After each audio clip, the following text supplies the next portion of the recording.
Analisis kelayakan terhadap aspek pasar dan pemasaran. Permintaan pasar. Permintaan produk coklat Koji baik bubuk maupun batang mengalami peningkatan jumlah pesanan setiap bulan dari awal usaha berdiri. Berarti permintaannya cukup baik.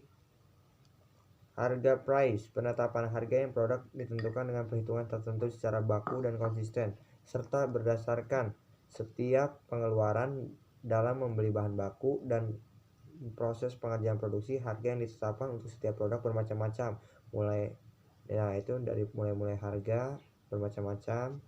Distribusi place. Produk coklat Koji mudah dan masih sederhana sehingga tidak mengalami kendala. Rantai distribusi Koji dari produsen ke konsumen relatif pendek. Pemilik usaha menjual langsung ke reseller, yaitu toko, oleh-oleh, kafe juga dapat langsung ke konsumen. Nah, di sini produksi Koji dari produsen ke konsumen relatif pendek. Pemilik usaha menjual ke reseller langsung, ke toko, oleh atau kafe. Promotion. Home industry coklat Koji melakukan beberapa kegiatan promosi untuk mendapatkan pelanggan, diantaranya yaitu melalui online jaringan promosi. Nah, di sini yang namanya promosi itu dari banyak berbagai macam cara, seperti online sekarang, pemasarannya langsung, jaringan promosi manual, dan membuat brosur juga bisa. Kita lanjut. Analisis kelayakan terhadap aspek teknis dan produksi. Lokasi produksi. Nah, di sini tentu yang namanya mau membuat home industry atau apa, tentu yang namanya letak lokasi produksinya itu harus jelas. Nah, tempat produksinya rumah tempat tinggal. Nah, di sini memakai rumah tempat tinggal pemilik untuk menjalankan home industrinya. Bahan baku, bahan tambahan, dan bahan penolong. Bahan baku yang diperlukan produksi itu bubuk coklat. Dan di sini bahan bakunya, tambahannya seperti apa, bahan penolongnya pun seperti apa untuk memproduksi coklatnya.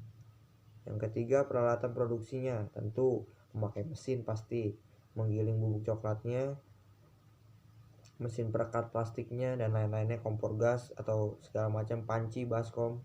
Proses produksinya. Nah, di sini ada proses produksinya yang masih sederhana secara manual, mengingat usaha ini belum mempunyai alat teknologi yang mendukung sehingga masih mengandalkan tenaga manusia. Kapasitasnya di sini ada kelihatan semuanya.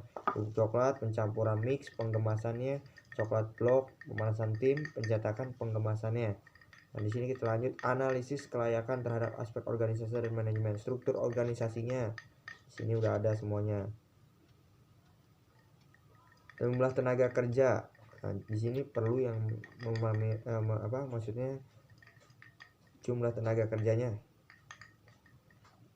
Pendidikannya seperti kayak SMA atau SMK, atau sudah D1, D2, D3 atau S1. Nah, itu sesuai kapasitas nantinya. Kualifikasi tenaga kerja secara umum ada bukan kualifikasi tenaga, namun lebih kepada tenaga kerja lepas atau join kerja dengan perhitungan keuntungan tertentu. Kualifikasi tenaga kerja pendidikan home industry SMA. Nah, ini tadi sistem pengupahan dan pelatihan. Nah, di sini pengupahannya bermacam-macam. Untuk divisi produksi menggunakan sistem bonus per unit. Nah, ini tergantung manajemen perusahaannya. Nah, di sini ada analisis kelayakan terhadap aspek finansial, kebutuhan dana. Dana yang dibutuhkan pemulaan pendirian home industry coklat terdiri dari yaitu aktiva tetap untuk modal kerjanya juga. Di sini ada tabelnya, sumber dana, modal kerjanya, semuanya di sini semua. Lanjut, tabel rincian modal kerjanya sudah ada di sini semua. Produksi pendapatannya pun sudah ada di tabel kelima. Nah, ini perhitungannya dalam membangun home industry coklat. Nah, di sini ada kriteria nilai investasinya, kesimpulan dan saran kesimpulannya. Nah, di sini ada kesimpulannya. Analisis pasar dan pemasaran menunjukkan bahwa prospek home industry coklat cukup baik dilihat peningkatan jumlah permintaan setiap tahunnya, dan di situ cukup baik peningkatannya. Analisis teknis dan produksi menunjukkan tempat serta peralatan produksi tetap bersih dan tenaga kerja terjaga kualitas serta memenuhi kapasitas produksinya. Nah, di sini kesimpulan dan saran kesimpulannya cukup sangat baik untuk home industri coklat Cozy. Nah, di sini ada sarannya sebaiknya kegiatan home industri coklat terus dikembangkan karena layak untuk dilaksanakan karena dilihat dari segi proyeksinya meningkatkan cenderung semakin meningkat.